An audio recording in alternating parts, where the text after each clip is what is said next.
Bjorn Borg, Novak Djokovic, Rafael Nadal, Rod Laver, and Roger Federer. These are the names in the Tennis Hall of Fame that excite the fantasies, more so the ambitions of 18-year-old physically challenged Ghanaian tennis player Andrew Kwamena Clint. How they play, their attainments on the #1 spot in the world rankings, the record-breaking Grand Slam titles they managed to gather, the epic battles with each other in the deciding moments of their careers, and their individual consistent high levels of play have come together to inspire Andrew to work hard towards making a name for himself in the world of tennis. But hard as he tries, Andrew, who suffered a neurological disorder as a child, is unable to move as fast or play to match his mental conditioning and what one may say is a perceived world champion ability waiting to see physical manifestation on the tennis court. Why so? At the age of 5, Andrew, who is now 18 years old, had fallen ill with malaria. His mother, Evelyn Yaparu, a businesswoman with whom Andrew lives in Ashaiman in the Greater Accra region of Ghana, said she took him to the hospital where he was admitted, treated and discharged after the doctors recommended he could complete the healing process at home. He wasn't feeling well, so I took him to the hospital, malaria. So he was detained at the hospital. He was treated well. So when we came back home, 3 days time, when the thing happened. A few days after, he went into coma, to her shock and to the dismay of all of their relatives and neighbors around. It turned out his malaria had deteriorated into a severe form, often referred to as cerebral malaria. The doctors at the time could not explain to Evelyn what happened to her child. But 18 years on, Dr. Akosia Jisi, a medical professional who works with Ghana Malaria Control Program, explains that malaria, when not treated well, often spirals out of control and kills patients who suffer it. Malaria still remains a public health issue. It still causes mortality and morbidity in many parts of the world, for which Ghana is also part. Cerebral malaria is just a common form of severe malaria. For malaria, if you have the uncomplicated malaria and it's not treated promptly and effectively, it can trigger into severe malaria, for which cerebral malaria is also a form of severe malaria. And it's especially in children under 5. And it's characterized by coma. And then also when you do the blood film, you will find asexual forms of the parasite. And when one has cerebral malaria, it presents clinically as fever. That's the body temperature will be high, and then also altered state of consciousness, and then eventually coma. It is not a common condition because now malaria deaths are decreasing. Though we have them, but it's not as common as uncomplicated malaria. In cerebral malaria, when one gets cerebral malaria, usually it kills 50% of those affected, and 30% of survivors will have neurological complications. It can leave you with epilepsy. It affects the way you talk, the way you walk, your speech, even your memory. She said the only way to prevent the cerebral malaria Clint suffered was to have prevented malaria in itself. In fact, first of all, when you have the uncomplicated malaria, it has to be treated promptly and effectively with the anti-malarials. If not, if left untreated, it will trigger into the severe or the cerebral malaria. But then when you have the cerebral malaria, it can also be treated with anti-malarials. Yes, and then also supportive care. You are admitted in the hospital, and then you are treated with the anti-malarials, and then also with supportive care. Well, the prevention is first of all just preventing oneself from getting malaria, and that is sleeping under the bed nets, And usually too, we have the IPTP, that is intermittent preventive treatment. That one, anti-malaria, is given to pregnant women to prevent them from getting malaria. So that also protects the baby. According to her, unlike 18 years ago, education and public sensitization initiatives have come together to help reduce people's susceptibility to unhygienic habits and behaviors that increase their chances of being hit with malaria, and hence allowing traces of malaria in their systems untreated or partially treated. You manage the environment, you make sure stagnant waters are being dried up. But Evelyn, who at the time her son suffered this, did not have any substantive medical explanation, lived many years thinking her son's condition was caused by evil or demonic forces who wanted to steal his shine, given how it all happened. Suddenly, on a day that was to be the boy's proudest day, a day he prepared to deliver a speech on behalf of his graduating kindergarten class. 3 days to the program, he wasn't feeling well, so I took him to the hospital, General Hospital, Tema. He was detained, and the next day we came home. So I normally go to work early in the morning. So the day of the graduation, he's supposed to give a speech over there. We wake him up. He couldn't wake up. So we have to rush him to the hospital. And when we get there, the doctor said he was paralyzed. He was a brilliant kid, one that everyone loved, playful, happy, witty, and intelligent, according to his auntie, Evelyn's younger sister. But things changed fast after he recovered from that coma.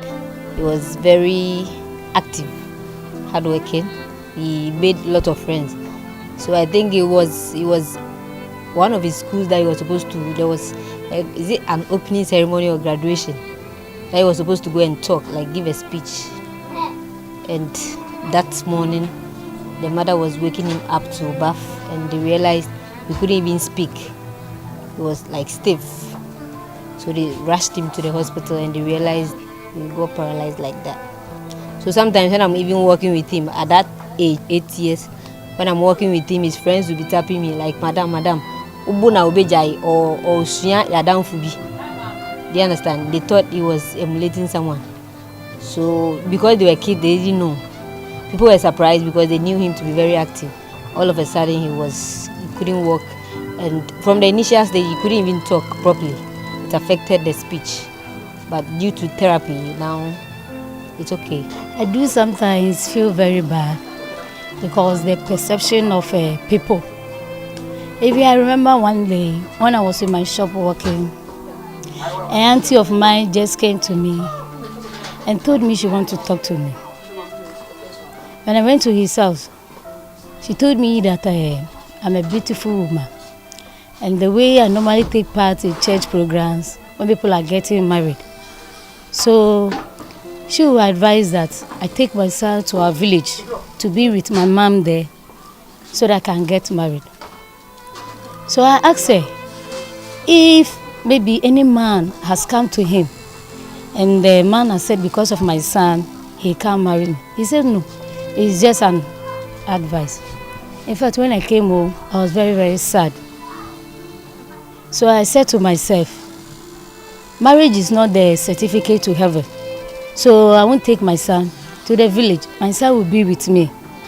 If God said I should get married, I'll get married. Evelyn struggled to help him fit in at regular schools as much as she struggled to enroll him in special schools. When he wasn't performing well in school, okay, the mistress has been worrying me with his issue.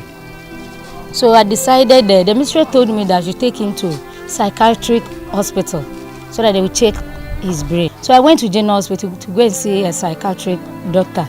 That was the first day. So he observed him.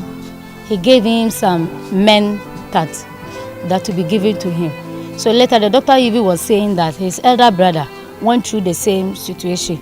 So we shouldn't give up on him. He doesn't have any problem with the boy. The boy is normal, everything is okay. So he directed me to the psychological doctor. So since then, We have been going there, and the doctor said due to his situation, he needs to be put on special school. Then he gave me a letter to give it to the headmistress at his school so that they will be patient with the boy.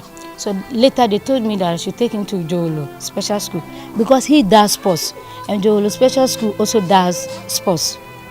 So I went there. They gave me the day that I will bring him. So I took him there. 3 days later, or it was 2 days later, I had a call that my son is missing. So later I was at work when they called me that the boy is at home. I go school be. Na got brain say amunt me sia wenu. Enti Jolo. Na school me da mentimi nda mo ye dede ogu maso. Ya da. I said boy be ye dede I said bibi and enti bodan for school nim bi. Na kameko school no but I'm visit and teachers na mo no I'm visit me bodam ninti I'm your prisoners for school ninti I'm at gate obi at gate man obi ampi e teachers I'm visit me bodam ni bi nti boy bi gina gate na me treken am ni pia bonte na me ba fi esa na kameko special school no na kameko but And you said he didn't like it at the special schools because some of the other kids with special needs acted as though they were mentally deranged, a situation that left him vulnerable. They failed at all attempts to keep him in a special school, so they enrolled him back into regular school where he continued to suffer discrimination due to retrogressive learning abilities he developed through his ailment. The other kids called him daft, and the teachers were impatient with him. He repeated a class in 3 separate academic years and confesses he is indeed what they say he is, daft.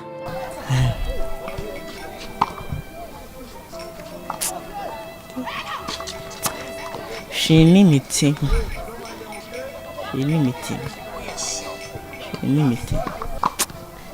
Dempo enmity me read the cry. Me fabric me read the cry. Just the bin I must me your mistress.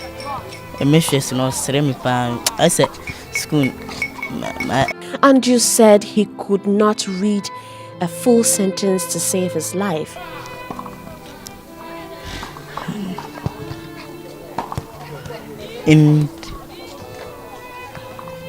Evelyn said for many years she wondered why her son's intellectual abilities faded away once he recovered from the traumatizing ailment. Upon advisement, she took him for a psych evaluation at the psychiatric health unit of the Tema General Hospital. He was diagnosed with neurological dyslexia, a condition he picked up as a result of the cerebral malaria he suffered. But a psychiatric health assistant at the hospital where Andrew recently got the diagnosis said people like him have a hard time coping in regular settings. Okay, uniqueness is based on individual personality. Everyone is unique on his or her own. Some of them become and some can't even sit, some become hyperactive. We have the attention deficit people, they can't really pay attention until a period of time that you have to sit and talk to them. Some have forgetfulness, some can't write well, some can't understand instructions. It's a learning disability. So it's your inability to read or to do anything intellectual. So some can't understand your cognitive mind is not just stable. So we have to run through certain tests to see how severe your case is. And then from there we can assess you and give you medications or take you to a special school if the need be, so that you can be effective. Frida Mensah takes us through the treatment protocol that the hospital runs with people who have to live with dyslexia as a result of ailments like cerebral malaria. We have the form board. This is where you have to match in objects, their shapes, into the various holes that they have. This is how the board looks like. So it has different kind of shapes. we need a client to fix in. If this is the shape, you have to look for it and fix it in well. And then it all depends on the timing. The timing is very important because a normal human being with no brain defect should take less than 30 seconds in doing this, or say less than 20 seconds. But then when you take more time, you can realize that there is something wrong somewhere. Then we move on from the easiest to the difficult ones that you have to be able to tell how severe your brain impairment is.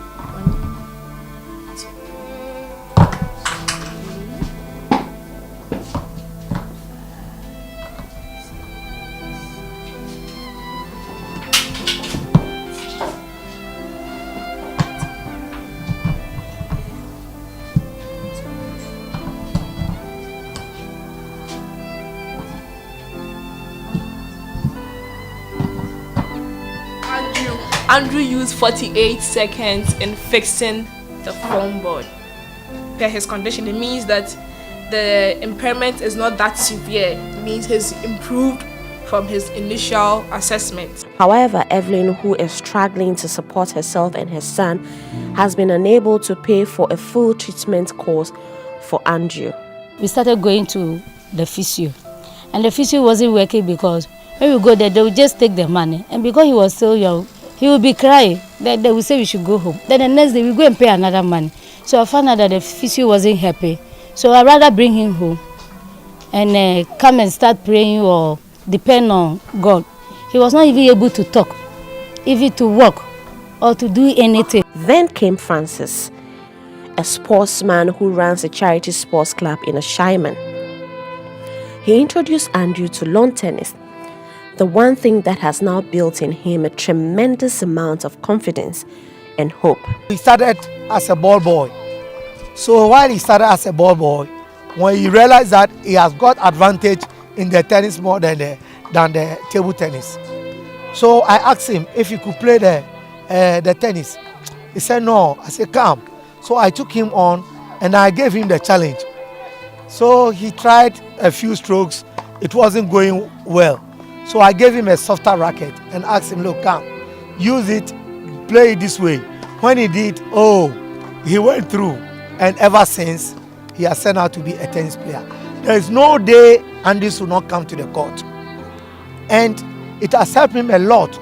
Now he can run at any distance and pick any dangerous ball and play. And many times when we go for tournaments, people stand and give him a standing ovation. Initially, when he came, he was feeling very shy and could not express himself. Sometimes he goes off. But, through the game of tennis, now it has built him up and now gives him the confidence. We hardly see even him getting even sick. And we are very much pleased and very happy with him. At the beginning, we saw that he was a very shy boy, that he was trying to distinct himself from the foundation. And we as the existing members, we also find it difficult to relate with him as a new player trying to join the foundation. So we could see that he had this sort of inferiority complex. So one day I asked him how he felt about tennis, because in the beginning our coach was trying to engage him in table tennis. So he joined the tennis team as a ball boy. So I asked him, Andrews, what do you think about the game of tennis? And he said that the game of tennis is full of epic, that's excitement and actions. So I asked him, would you like us to add your name to the foundation? He said yes, he would really appreciate if we write his name in our register. So he talked to our coach, and our coach said why not? So he started training him bit by bit. That's in the training session, he will distance Andrews to give him a very special training. Even sometimes we, the members, we felt jealous because we thought he was giving him much attention than us, but I realized that he was rather helping him. His speed is so wonderful. Playing with Andrews is very challenging. When I came to the team, I thought he wasn't a player due to his condition. So later on, I realized that he was a true tennis player. When I play with him, sometimes due to his condition, I underestimate him, so he wins.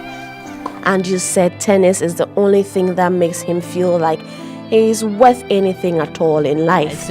Me boy, you go put boom me say my painful be. I'm boom me say I'm gonna say a boy we. I'm sure boy will be Kostropa, will be a Ghana star. I want to be a Ghana #1. His mother says she loves the look on his face when he plays. She said tennis is the one thing she knows can keep his head straight, aside the love and support he receives from the families living in the compound house where he grew up. They have provided for him a solid support system that urges him on in his social life. Andrew does not want much to do with school, but he is comfortable at home and with his teammates at the tennis club, where he loves to spend much more time in the day than anywhere else. Coach Francis's charity sports club has led Andrew to many local tournaments in which he managed to wow everyone who watched him play. But he says although people are impressed with his play at local tournaments, he knows he would rather be given a bigger platform to show what he has got to offer the world of tennis. And he will not renege in his quest to reach there someday, no matter the number of hours he has to put into practice. Countries be brave. One would refer to him as an over-ambitious amateur whose dreams are beyond realization. But with audacity, he proclaims he will become a pro, and the world will say his name out loud one day. My friends is not here, so I'm training with case. I wasn't surprised that he entered into that sport, because anything he wants to do, he's always focused. But I didn't know he could play, because tennis, it involves running around and kicking the ball with the hand and stuff. He was able to do it. And Evelyn believes her son will be great too. I feel okay because he always gives me surprises, because what I couldn't do, he is doing it.